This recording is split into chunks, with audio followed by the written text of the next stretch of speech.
Hello viewers, আসসালামু আলাইকুম। ছবিটি যে পেয়ারটি দেখতে পাচ্ছেন, এটা হচ্ছে আমার একটা মাস্টার পেয়ার। রিসেন্টলি ডিম বাচ্চা করেছে, দেখতেছেন মাশাআল্লাহ 3টা বাচ্চা ফুটেছে। তো আজকে আমি আপনাদের মাঝে একটা জিনিস শেয়ার করব যে বাজরিগার পাখির বাচ্চা বা যে কোনো পাখির বাচ্চা দিলে তাদের কীভাবে পরিচর্যা করতে হয় এই সম্বন্ধে আপনাদের মাঝে আমি বর্ণনা করব। তো চলুন শুরু করা যাক।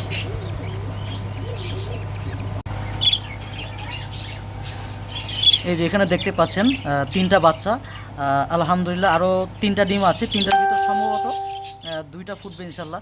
তো ভিডিওটা করার যেই কারণ আপনাদেরকে বলে দিচ্ছি যে আপনারা একটু চেষ্টা করবেন যে এই যে এখানে যে টয়লেটগুলো আছে এগুলোর কারণে কিন্তু আপনার গ্যাস সৃষ্টি হয়। এই গ্যাসের কারণে কিন্তু অনেক বাচ্চা কাচ্চা মারা যায়। তো আপনারা যেই কাজটা করবেন যে কয়েকদিন পর এই টয়লেটগুলো অবশ্যই খুব ভালোভাবে ক্লিন করতে হবে এবং বাচ্চা যেন ভালোভাবে বেড়ে উঠতে পারে, গ্যাস মুক্তভাবে থাকতে পারে, সেটা কিন্তু চেষ্টা করতে হবে। এখন আমি এই হাঁড়িগুলো থেকে বাচ্চাগুলো বের করব, বের করে তারপরে হচ্ছে যে এই ময়লা যেগুলো আছে অর্থাৎ টয়লেট যেগুলো সেগুলো হচ্ছে পরিষ্কার করে দিব।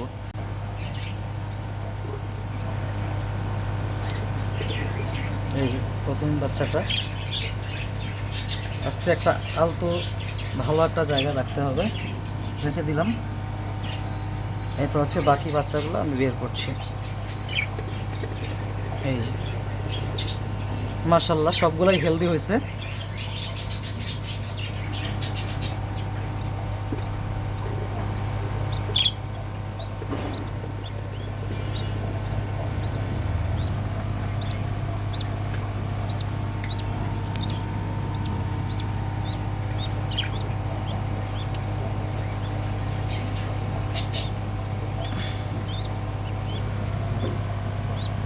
ডিমগুলোও পাশে আমি রেখে দিলাম। এখন এই জায়গাটা আমি ক্লিন করে দিব।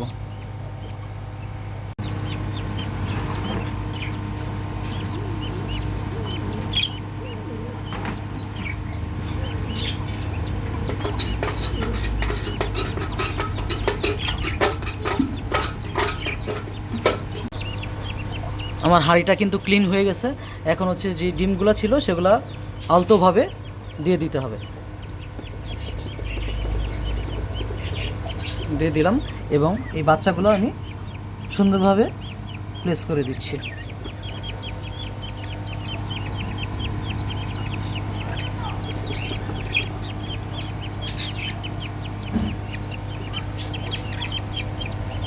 এবং সবসময় মনে রাখতে হবে এই কাজটা করার জন্য কিন্তু বেশিক্ষণ সময় নিলে হবে না, কারণ পরবর্তীতে সমস্যা হতে পারে। যত দ্রুত সম্ভব এটা মা বাবার কাছে দিয়ে দিতে হবে।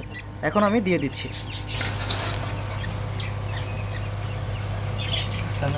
হ্যাঁ,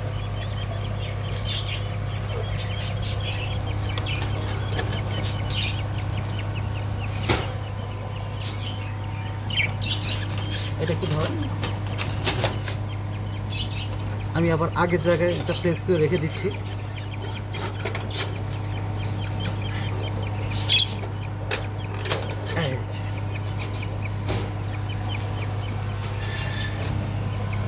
ঠিক আগের জায়গায় কিন্তু রেখে দিচ্ছি, দেখেন।